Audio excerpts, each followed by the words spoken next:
وہ جولائی کے انتخابات میں آپ کو یاد کرا دوں جس میں آپ وہ کہتے ہیں دیکھیں جی ہماری تو مقبولیت ہی بڑی ہے، اسے ایک دن تک پہلے وہ شور ڈالے تھے، ڈرم بجا رہے تھے کہ جناب یہ تو لٹ گئے، ہم سے چوری ہو گئے، یہ تو ہمیں جیتنے نہیں دیں گے، یہ نہیں ہوگا وہ نہیں ہوگا۔ میں ایک دفعہ پھر صراحت سے کہہ دوں کہ انشاءاللہ اللہ تعالیٰ پاکستان کو محفوظ رکھے۔ آئین کے جو 90 دن کی جو مدت ہے اس میں خیبر پختونخوا میں اور انشاءاللہ پنجاب میں انتخابات ہوں گے، اور دونوں صوبائی اسمبلیوں کے جو ضمنی انتخابات ہیں وہ بھی ہوں گے، کیونکہ ہمارا پی ٹی آئی کی طرح اچھا میں اس سے پہلے بالکل اچھا اس سے پہلے کہ میں صداقت صاحب کے پاس ہراساں نہیں کرتے، تو لہٰذا الیکشن وقت پر ہوں گے اور صاف اور شفاف۔ یہ تو اب بات واضح ہوگی، انہوں نے کہا جی الیکشنز تو ہم نے ٹائم پہ کرانے ہیں۔ ایک تو آپ نے ان سے پوچھا کہ آپ کی دہشت گردی کی پالیسی کیا ہے، وہ دہشت گردی ہو، وہ معیشت ہو، وہ انسانی حقوق ہوں، ان کی حکومت کی بڑی واضح پالیسی ہے کہ ان کی کوئی پالیسی نہیں ہے، جہاں سے ان کو جو جدھر سے جو کروا لے یہ کر لیتے ہیں، ان کی اپنی کوئی پالیسی نہیں ہے۔ یہ آپ کو سمجھ آ گیا، کیونکہ آپ نے پوچھا کہ آپ کوئی ایک ڈویبل سٹیپ بتائیں، آپ نے 10 مہینوں میں اگر آپ کا عمران خان کے کسی موقف سے اختلاف تھا تو آپ نے کوئی بتانے والی بات کیا کی؟ تو منیر صاحب نے آپ کو بتا دیا کہ جنوری میں یہ مذاکرات کی بات کر رہے تھے، اور یہ جو بندے کوئی چھوڑے گئے ہیں وہ ذرا پوچھیے گا وہ چھوڑے گئے وہ کس کا ٹینیور میں چھوڑے گئے، یہ بھی سوال میں وہ نومبر 22 جی نومبر 22 کی بات کر رہے ہیں، چھوڑے کب گئے؟ 2021 میں جی یہ چھوڑے گئے ہیں جون 2022 میں، یہ میں آپ کو بتا رہا ہوں۔ جون 2022 باقی یہ بات ہے کہ انہوں نے کہا کہ جی پولیس عمران خان نے ٹھیک، اور اس وقت پشاور ظاہر ہے سیکیورٹی فورسز نے چھوڑے ہوں گے۔ سنیں میں کیا کہہ رہا ہوں ابھی اسی پہ میں بس اس کا جواب، انہوں نے کہا کہ یہ پولیس پرانا معاہدہ تو دہشت گردی پولیس ہینڈل کرتی ہے، پولیس کا دہشت گردی پہ رول ہوتا ہے، لیکن اصل یہ ہوتا ہے انٹیلیجنس اداروں کا۔ تو جتنے باقی ملک کے ادارے ہیں وہ آج کل کس طرف لگائے ہوئے ہیں، انہوں نے یہ ان سے پوچھیں کہ وہ تو سیاستدانوں کی آڈیو ویڈیو ٹیپ پہ آ رہی ہیں، پتہ نہیں ان کو ادھر لگائے ہوئے ہیں یا پتہ نہیں اور کس کام پہ لگائے ہوئے ہیں۔ آج کل لوگوں کو کسی نے کسی کو منشی کہہ دیا، کسی نے کسی کو منشی کہہ دیا تو اس کے پیچھے لگے ہوئے ہیں۔ اور کوئی 2014 میں بھی ہم ہی لڑے تھے دہشت گردی سے، اس دفعہ بھی ہم ہی لڑیں گے۔ جی جی جی جی آپ بالکل لڑیں گے۔ اب اگلی بات یہ اگلی بات یہ جو آپ نے سوال کیا، میں سوال پہلے بھی ہم لڑے تھے اب بھی ہم لڑیں گے، پوری قوم کے ساتھ لڑیں گے۔ وہ آپ نے اپنی پالیسی بتا دی، آپ کی پالیسی کیا کہ آپ کی کوئی پالیسی نہیں۔ اب اگلی بات انٹرسٹنگ بات، یہ جو لڑنے والے ہیں نا یہ بھاگ جاتے ہیں الیکشن سے۔ بھاگنے کے لیے پہلے انہوں نے کون سا بہانا، کوئی بہانا کوئی چھوڑا نہیں، پہلے جناب سیلاب کا بہانا بھاگ گئے۔ سیلاب بہانا تھا؟ نہیں بہانا سیلاب پہ، یہاں تو جنگوں میں بھی الیکشن ہوتے ہیں۔ 3 کروڑ دونوں سوال کرنے دیں، پاکستان جو ہے اس کا آدھا حصہ جو ہے پانی کے اندر ڈوب گیا۔ سننے والوں کو 2 طرح کے موقف آئیں، ایک آپ کا اور ان کا موقف ایک ہی ہے۔ میرا موقف جانے دینا سر، میرا تو گلا خراب ہے، میں تو آپ سے پوچھ رہی ہوں، سوال کر کے میں جواب تو دے دو۔ میں تو بولی بھی نہیں، میں تو کہہ رہی ہوں آپ نے کہا بہانا، تو سیلاب بہانا نہیں تھا، سیلاب بہت بڑی حقیقت تھی۔ میں یہ کہہ رہا ہوں سیلاب بہت بڑی حقیقت تھی۔ سیلاب کے بہانے انہوں نے کراچی کا الیکشن اس لیے وہ ملتوی کیا حیدرآباد کا کہ سیلاب سے کوپ اپ کر رہے۔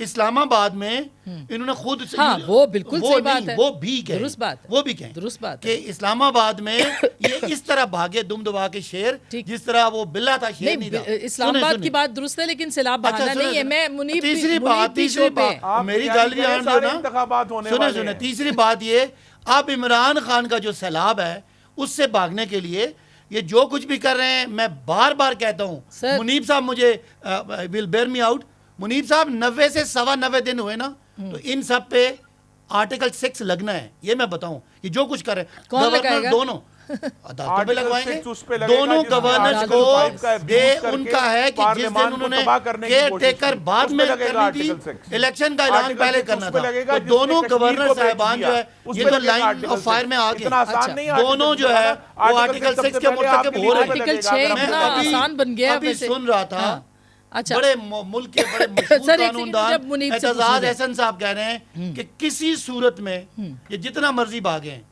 خورم بھائی الیکشن کرانے پڑیں گے، وہ تو کہہ رہے اور وہ جو لکھا ہوا ہے نا دیوار پہ وہ آپ نے دیکھنا پڑے گا۔ تو کہہ رہا ہوں ہم نے کرانے الیکشن، ہم تو کہاں بھاگ رہے ہیں؟ میں بریک کے بعد آپ سے پوچھوں گی، میں چھوٹی سی ایک بریک لے لوں، بریک کے بعد منیب میں آپ سے پوچھوں گی، ایک تو 2 کیسز ہیں اس کے بارے میں بھی اور یہ الیکشنز کے بارے میں، بریک کے بعد۔